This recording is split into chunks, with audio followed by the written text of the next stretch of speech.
Okay.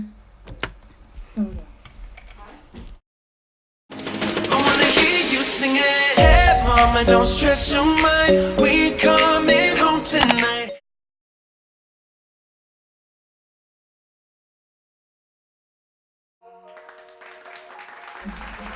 Hi. Okay.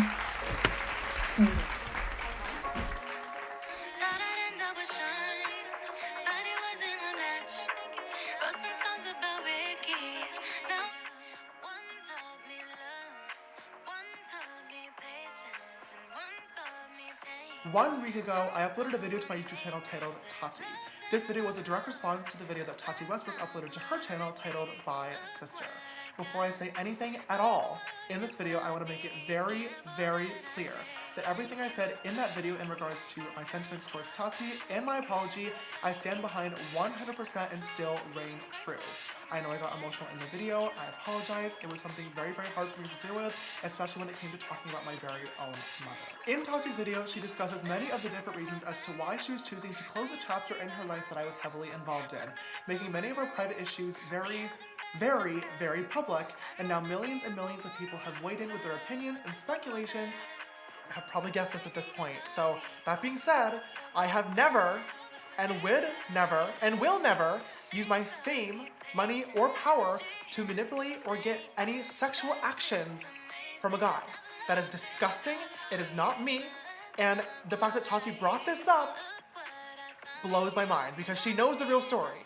The story that we're talking about here is a situation that happened when I was in Seattle for Tati's surprise party with a boy named Sam.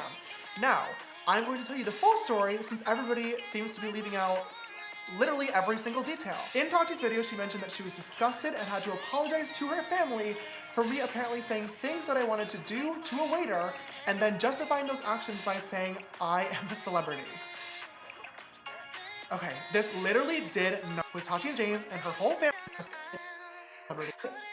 Famous is synonymous with anything good. So yeah, if my YouTube video does well one day, famous. And no straight men being manipulated anywhere in this story like Tati.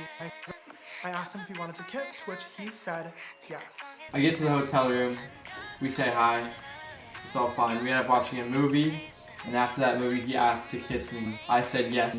We ended up making out for around an hour, and if I'm being honest, he's the worst kisser I've ever kissed.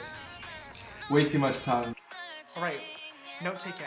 After making out with Sam for over an hour, I did invite him to sleep over at the hotel. And he kept telling me to stay, like, please stay, don't leave me, all this and that, but I really wanted to go home, so I left. Of course, I wanted to spend more time with him, but he said that he wanted to go home and be in his own bed and think about everything that was going on because it was quite a lot, and I definitely understood and did not blame him. He then left and sent me a message afterwards thanking me for being so understanding, and I told him that I would always be there for him if he needed literally anything. Point being, everything that happened in the hotel room was 100% consensual, and this is confirmed. I said yes. By the only two parties that were actually there being myself and Sam. After this night, Sam and I continued to talk for the next several weeks. At first, it was really, really great, but I noticed that his feelings towards me and sexuality were kind of wavering quite a lot, and I came to the conclusion that he needed to figure himself out and that I needed to move on because I kept getting hurt. Last important note to keep in mind about the timeline of the whole situation. On May 2nd, Sam texted me from his friend's phone saying that he was fully gay and needed to talk to me about something important. I called him, and instead of talking about that, he asked me if I was talking to another guy at the same time that I was talking to him.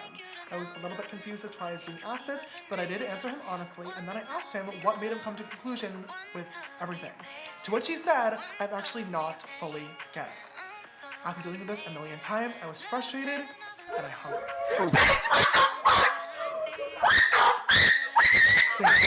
Sam texted me saying he was fully gay, but it was a trap.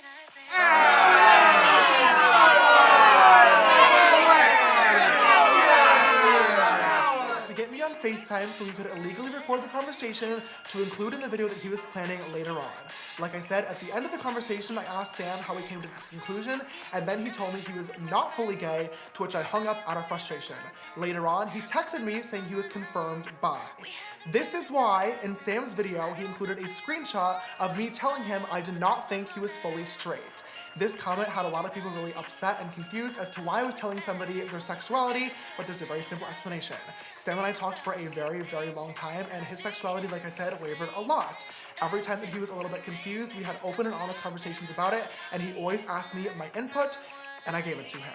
I would never out somebody, and I have never, ever tried to manipulate somebody's sexuality, including his, point blank period. The whole situation made him feel bad when he didn't want to send you photos back. Then, sisters wanted videos of me and Grayson flirting. Nothing ever happened between us, and when all this went, I don't want to put words into it. He brought this up, considering the fact that he's tweeted me twice in between February and now, saying that he missed me. Regardless, he ended that tweet by saying I was a danger to society and everything in Tati's video was 100% true. Adding insult to injury, not only did Jeffree text me, but he also went out of his way to text my best friend Drew this lovely message, trying to turn him against me. I wanna hear you sing it. Hey mama, don't stress your mind. We come